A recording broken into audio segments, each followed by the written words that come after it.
Hi everyone, welcome to my channel. अगर आप लोगों ने मेरा चैनल अभी तक सब्सक्राइब नहीं किया है तो please take a moment to subscribe to my channel and if you are already my subscriber and you already watch my videos then thank you so much. So आज इस वीडियो में मैं शेयर करने वाली हूँ हमारी पीआर स्टोरी, हमारी PR journey कि हमने इंडिया से कनाडा तक का सफर कैसे तय किया, क्या क्या प्लानिंग्स थी, क्या क्या रिजल्ट रहे, क्या क्या लर्निंग्स रही, क्या क्या एक्सपीरियंसेस थे हमारे। तो वो आज सब मैं इस वीडियो में कवर करूंगी। कितना हमें टाइम लगा, सारी चीजें मैं इस वीडियो में कवर करूंगी। अभी हमें कनाडा में आए हुए 7 मंथ्स हुए हैं। We landed in Canada on 29 May of last year. हम एज अ पीआर यहाँ आए थे। अगर आप लोगों ने मेरी लास्ट वीडियो नहीं देखी है कनाडा इमिग्रेशन से रिलेटेड तो लिंक यहाँ कहीं पॉपअप हो रही होगी, आप उसको भी वॉच कर लेना। तो इस वीडियो में मैं सारे स्टेप्स कवर करूंगी। कनाडा का परमानेंट रेजिडेंट बनने के लिए आपको कौन कौन से स्टेप्स फॉलो करने हैं। तो if you are interested in knowing my PR story और अगर आप लोग भी प्लान कर रहे हैं कनाडा आने के लिए एज अ पीआर तो वीडियो को एंड तक देखना। And yes, without wasting any more time let's quickly dive into the video. तो हमारा प्रोसेस जब हमने शुरू किया था वो मार्च 2020 में था। जनवरी 2020 में हमारी एंगेजमेंट थी, उसके जस्ट बाद हमने ये प्रोसेस शुरू कर दिया था। पीआर प्रोसेस का सबसे पहला स्टेप होता है आइल्स। दोनों ने अपीयर किया था, मैंने और अर्जुन ने, मार्च 2020 में। और दिल्ली में था हमारे एग्जाम। उसकी जो भी मेरे पास अगर पिक्चर्स होंगी या कोई वीडियो होगी तो वो मैं अटैच कर दूंगी इसमें। एंड उसके बाद हमारा रिजल्ट अप्रॉक्स 1 मंथ बाद आया था, बट रिजल्ट आने से पहले आ गया था कोविड। रिजल्ट मेरा नेगेटिव था, मतलब नेगेटिव नहीं होता है इसमें रिजल्ट। 778 चाहिए था तो 778 नहीं था, 778 और 6.5 था। तो एक 7 की जगह 6.5 आया था, 0.5 मार्क्स से कम रह गया था मेरा स्कोर। और फिर उसके बाद कोविड आ गया, तो कोविड की वजह से हम लॉकडाउन लग गया था। फर्स्ट फेज था कोविड का, तो सब लोग इतना डर गए थे, कोई घर से बाहर नहीं निकला था हमारी फैमिली से।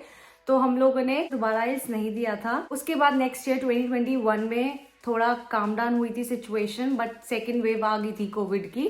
उससे पहले हमारी मैरिज हो गई और मैरिज के बाद हम लोगों ने फिर से एक बार अपीयर हुए थे एग्जाम के लिए मार्च 2021 में, बट वो रिजल्ट भी नेगेटिव था। बट इस बार हमने तीसरी बार आइल्स के लिए अपीयर होने की जगह हमने इवैल्यूएशन डाला था। मेरा इवैल्यूएशन डाला था क्योंकि मेरा 0.5 मार्क्स कम थे।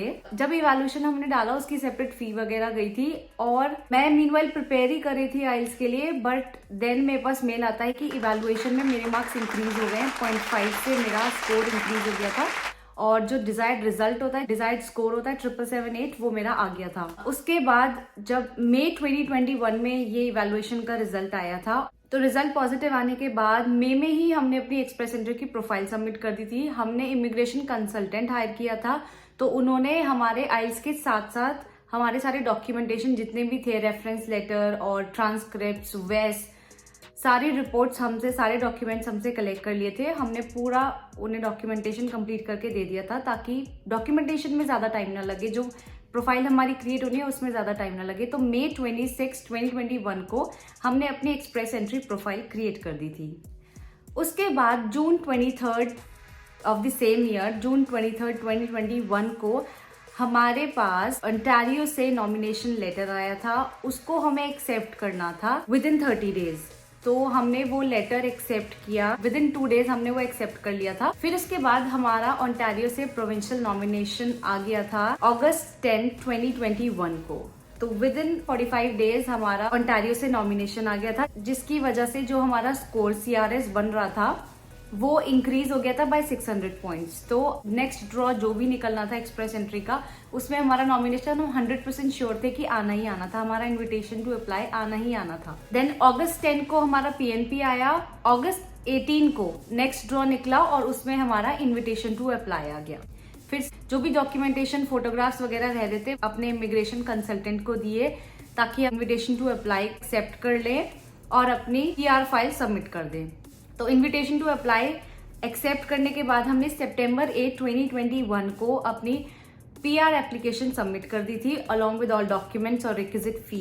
और अगर आप लोग इंटरेस्टेड हैं ये जानने के लिए कि एक्सप्रेस एंट्री प्रोफाइल में क्या क्या डॉक्यूमेंट्स चाहिए, आइल्स के लिए कैसे प्रिपेयर करना है, या पूरा प्रोसेस PR का इमिग्रेशन कंसल्टेंट हायर करना है या नहीं करना है, तो आप मुझे कॉमेंट सेक्शन में बताना, मैं उसके लिए एक सेपरेट वीडियो बना दूंगी। देन सितंबर में PR एप्लीकेशन सबमिट करने के बाद हमने मेडिकल अपना सितंबर में ही करा दिया था। उसके लिए भी हमारे पास सितंबर में लेटर आया था कि आपको मेडिकल कराना है, तो वो हमने अपना सितंबर 29 को या 21 को करा दिया था, I don't remember the exact date. सितंबर में हमने प्रोफाइल सबमिट करी, अपनी PR की एप्लीकेशन सबमिट करी हमने सितंबर में। उसके बाद अक्टूबर में कुछ नहीं हुआ, नवंबर में कुछ नहीं हुआ। दिसंबर 23 2021 को हमारे पास बायोमेट्रिक रिक्वेस्ट आई। बायोमेट्रिक रिक्वेस्ट में क्या होता है कि आपका कुछ थंब इम्प्रेशन वगैरह लेना होता है और आपकी फोटोग्राफ्स लेनी होती है, तो वो हमने कंप्लीट करा दिया था। उसके लिए VFS ऑफिस में एनरोल करना पड़ता है, एप्लीकेशन सबमिट करनी पड़ती है, फिर आपको वो अपॉइंटमेंट डेट देते हैं और वहाँ पे आपको फिजिकली जाके अपना बायोमेट्रिक कंप्लीट कराना होता है। दिसंबर 23 को हमने अपना बायोमेट्रिक्स रिक्वेस्ट जो आई थी हमने विद इन अ वीक करा दिया था। फिर जनवरी 7 विद इन 20 डेज जनवरी 7 2022 को हमारा बायोमेट्रिक्स कंप्लीट हो गया था, हमारा ऑनलाइन स्टेटस रिफ्लेक्ट हो गया था हमारी एप्लीकेशन में। फिर बैकग्राउंड चेक हुआ हमारा। बैकग्राउंड चेक के लिए हमें कोई ऐसे रिक्वेस्ट वगैरह कुछ नहीं आई थी, वो खुद हमारे डॉक्यूमेंटेशन की बेसिस पे बैकग्राउंड चेक करते हैं, वो खुद से ही करते हैं, वो उसका प्रोसेस हमें नहीं पता, वो उनका इंटरनल प्रोसेस होता है। तो February 3 को हमारा बैकग्राउंड चेक भी कंप्लीट हो गया था। उसके बाद मार्च में, I don't remember the exact date, मैं अपने ईमेल्स वगैरह देख के आपको एग्जैक्ट डेट अगर मुझे मिल गई तो मैं यहाँ स्क्रीन में डाल दूंगी। तो मार्च 2022 में हमारा पासपोर्ट रिक्वेस्ट आ गई। पासपोर्ट रिक्वेस्ट में क्या होता है कि जब आप अपॉइंटमेंट बुक कर देते हो तो कोई उनका एम्प्लॉई आपके घर पे आपका पासपोर्ट पिकअप करता है अलॉन्ग विद सम डॉक्यूमेंट्स। अगर आप जानना चाहते हो कि वो क्या डॉक्यूमेंट्स हैं तो कमेंट करके बताना, मैं पूरा प्रोसेस बता दूंगी एक सेपरेट वीडियो में।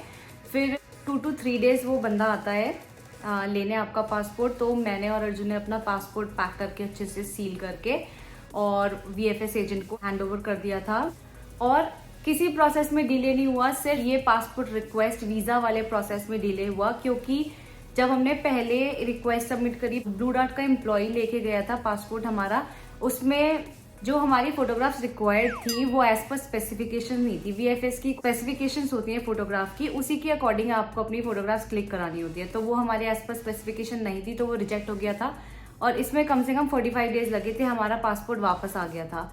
फिर उसके बाद हमने दोबारा रिक्वेस्ट सबमिट करी। अब फाइनली हमने अपने सारे डॉक्यूमेंट्स डबल चेक करके और फिर वापस से ब्लू डार्ट के एम्प्लॉय को हैंड ओवर किए थे। अपॉइंटमेंट वगैरह बुक कराना होता है उसमें, तो वो किया था। और फिर उसके बाद अप्रैल में जाके अप्रैल 2022 को हमारा वीजा अप्रूव हो गया था और हमारा वीजा हमारे पास आ गया था। हमारे पासपोर्ट हमारे पास वापस आ गए थे खुद से। इसमें आपको जाना नहीं पड़ता पासपोर्ट रिक्वेस्ट के लिए, आपके घर पे ही डिलीवर होता है पासपोर्ट और आपके घर से ही लिया जाता है पासपोर्ट वीजा के लिए।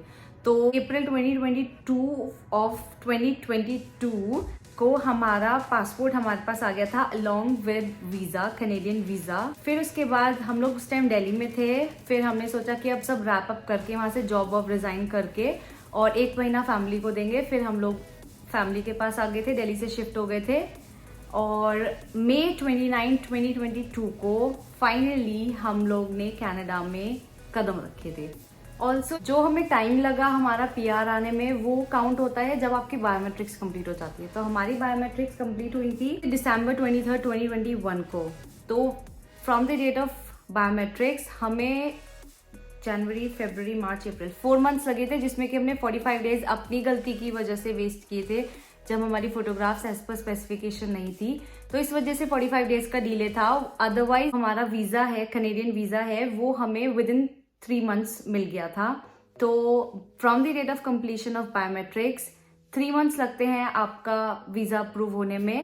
तो yes, this was our PR story. If you want to know more about the process or something, do let me know in the comment section and I'll let you know in a separate video. I'll create a separate video for the same. And if you like this video, then do hit the like button, share my video with your family and friends, and I'll see you super soon with a brand new one. Bye.